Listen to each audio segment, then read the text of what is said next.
रुकई रुकई रे कान, बेटी से कर दे दुलार। रुकई रुकई रे कान, बेटी से कर दे दुलार। बरारे जतन हामा बेटी के पुसलो, बेटी के पुसलो। 9 महीना कोखिया में रखली, 6 दिन कली छठिहार।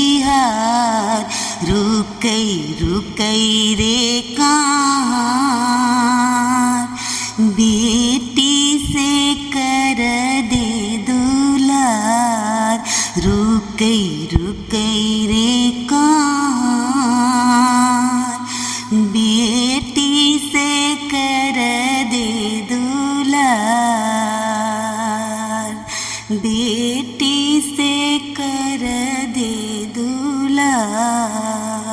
गोद में बैठाए मुँह के खिलिए, मुँह के खिलिए।